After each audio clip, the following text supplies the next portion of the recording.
بسم اللہ الرحمن الرحیم۔ السلام علیکم ورحمۃ اللہ۔ قرآن پاک یہ دل کا سکون ہے، راحت ہے، چین ہے۔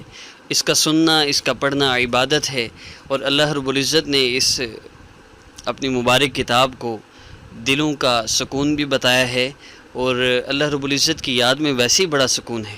تو وظائف بیسیکلی جو میرا بیسک مقصد ہے وہ یہ ہے کہ آپ ویسے بھی تو وظائف کریں، لیکن وظائف میں مختلف چیزیں ہیں۔ کچھ وہ ہیں جو آقا پاک صلی اللہ علیہ وسلم نے کیے ہیں، اور کچھ وہ ہیں جو آپ صلی اللہ علیہ وسلم نے نہیں کیے۔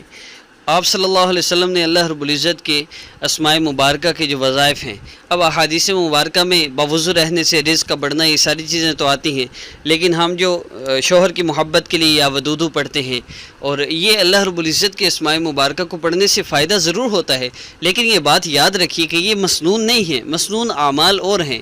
تو قرآن پاک میں اللہ رب العزت نے تاثیر رکھی ہے، اور لوگوں کے لیے جب یہ شفا ہے تو شفا ہر بیماری سے ہے، چاہے وہ دنیا کی ہو یا آخرت کی ہو، ہر مسئلے کا حل قرآن پاک میں موجود ہے۔ تو اس کا سننا بھی عبادت ہے، اس کا پڑھنا بھی عبادت ہے۔ تو دونوں چیزیں ہیں۔ اگر آپ کو جو سورہ مبارکہ اپلوڈ ہو، اگر وہ آپ کو زبانی آتی ہے تو آپ ساتھ پڑھ سکتے ہیں، لیکن محسوس یا میں نہیں، اور اگر آپ کو نہیں آتی تو آپ محروم کیوں رہے، آپ سن کر بھی اللہ رب العزت سے اپنا مسئلہ حل کروا لیں۔ تو یہ دین بہت آسان ہے، اس کو مشکل نہ بنائیں۔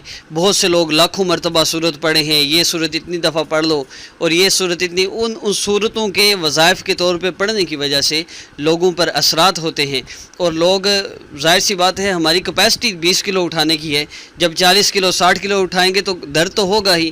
اسی طرح جب ہم وظائف کرنے شروع کرتے ہیں اور مسئلے کے حل کے لیے وظائف کرتے چلے جاتے ہیں تو اس کے بھی اثرات پڑتے ہیں۔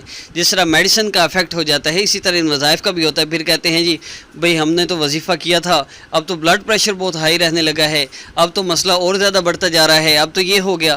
تو یہ بات یاد رکھیے، سنت اعمال زیادہ سے زیادہ کریں، اور وظائف صرف سننے کی حد تک رکھیں، اور یہ سب سے زیادہ آسان ہے۔ اس لیے ہر اپلوڈ ہونے والا ذکر آپ ضرور کیا کریں، سن لیا کریں بس، اور اس کے بعد دعا کیا کریں۔ دیکھیں وظیفہ کر کے دعا نہ کریں کوئی فائدہ نہیں، اجر ضرور مل جائے گا، لیکن مسئلہ حل نہیں ہوگا۔ مسئلہ تو دعا سے حل ہونا ہے۔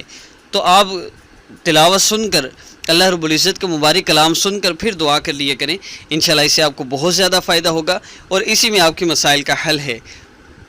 اللہ رب العزت آپ سب کا حامی ناصر ہو۔ یہ بات سمجھ لیجئے کہ مسائل کا حل اللہ رب العزت سے مانگنے میں ہے، صرف کچھ اسماء مبارکہ پڑھ لینے میں نہیں ہے۔ شارٹ کٹ نہ ڈھونڈا کریں، اللہ رب العزت سے اپنا تعلق مضبوط کریں، اور ان وظائف کو سن کے دعا کر لیا کریں۔ اور جب تک نیکسٹ وظیفہ اپلوڈ نہیں ہوتا، آپ اس کو 2 دفعہ 3 دفعہ 4 دفعہ جتنی بھی نمازیں آتی ہیں، ہر نماز کے بعد اگر سنیں تو انشاءاللہ آپ کو بہت زیادہ فائدہ ہوگا۔ تو آئیے ذکر کا آغاز کرتے ہیں۔ بسم اللہ الرحمن الرحیم۔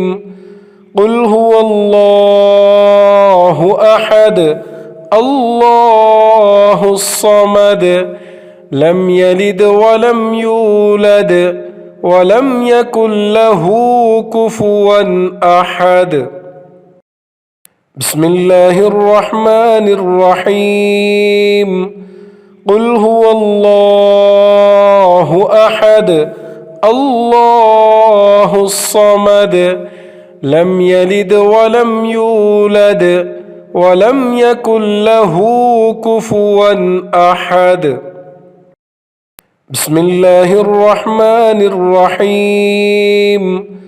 قل هو اللہ احد اللہ الصمد لم یلد ولم یولد ولم یکن له کفوا احد۔ بسم اللہ الرحمن الرحیم۔ قل هو اللہ احد اللہ الصمد لم یلد ولم یولد ولم یکن له کفوا احد۔ بسم اللہ الرحمن الرحیم۔ قل هو اللہ احد اللہ الصمد لم یلد ولم یولد ولم یکن له کفوا احد۔ بسم اللہ الرحمن الرحیم۔ قل هو الله أحد الله الصمد لم يلد ولم يولد ولم يكن له كفوا أحد بسم الله الرحمن الرحيم قل هو الله أحد الله الصمد لم يلد ولم يولد ولم يكن له كفوا أحد بسم الله الرحمن الرحيم قل هو الله أحد الله الصمد لم يلد ولم يولد ولم يكن له كفوا أحد